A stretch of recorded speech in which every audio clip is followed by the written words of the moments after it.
大家好，我是小豪。今天我们来做香兰口味的咖亚。在南洋这一带，应该没有人不认识它。做法很简单，只是煮的时候需要花一点耐心。你看，这些香兰叶长得太茂盛了，包括新叶和老叶，我一次过剪了2束，一起弄成香兰汁。有些人处理香兰叶手会发痒，那是因为老叶的边缘和底部通常会有小刺。像这样的，洗的时候不小心还会被刺伤，所以要注意一下。剪成小块，加一些水打成香兰汁，水量我没有量，加到搅得动就可以了。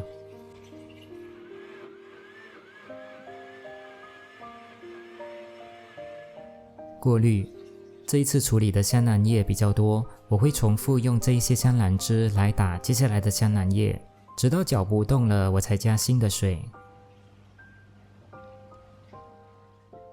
最后得到一大瓶的香兰汁，其实这些可以直接用，但是成品的颜色会非常不给力，不会是你满意的绿色。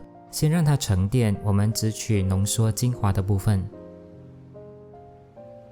2天后，精华都沉淀下来了。这些多余的液体其实蛮香的，不想浪费呢，你可以用来煮凉茶，我就不留了，开始做咖亚。新鲜的椰浆，盒装椰浆过于浓稠，需要加水稀释。至于加多少的水，你们自行拿捏，没有一定的标准。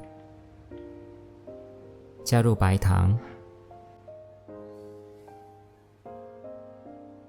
和香兰精华，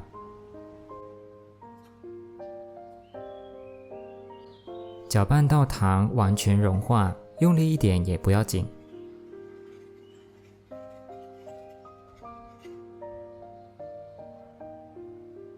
鸡蛋作为咖亚的灵魂，成败的关键都在它的身上。在另外一个碗中敲入鸡蛋，冷鸡蛋还是室温蛋，大鸡蛋又或是小鸡蛋，这些都不是重点，重点是一定不要将它打发，轻轻搅散就可以了。如果你用力过猛，鸡蛋打出了蛋花，那咖亚顺滑的口感也就毁了。再倒回来，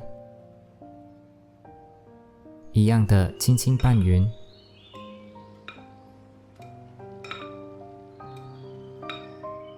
我用大茴香来去除蛋腥味，当然方法也不止这一种。传统的做法呢是用焦糖，这也是大多数人做咖亚会炒焦糖的原因。为了保有翠绿色，我就不炒焦糖了。过滤至少2遍，咖亚会更加顺滑。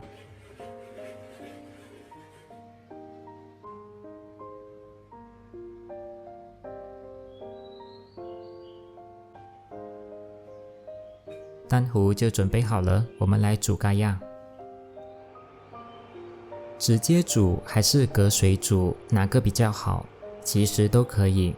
煮咖亚就像炒红豆沙或绿豆沙，是一个水分蒸发，慢慢变浓稠的过程。蛋中的鸡蛋也需要煮熟，但又不是全熟的状态，有点类似于溏心蛋，所以控温很重要，80度左右最合适。如果直接煮，你要用小火，还要不停的搅拌来降温，因为底部会随时因为温度太高把鸡蛋烫熟，最终呢口感会变粗，吃起来有颗粒感。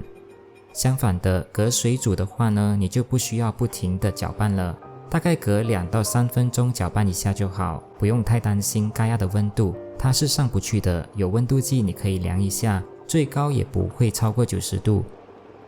偶尔你可以像这样用力的搅打，让它顺滑。至于时间方面，隔水煮会比较久，我大概煮了1个小时，直接煮就快一些，大概30-40分钟就可以了。煮到这样的浓稠度就差不多了。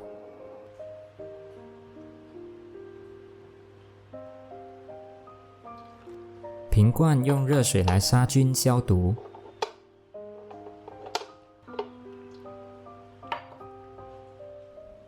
放凉后，咖亚会变得更浓稠一些。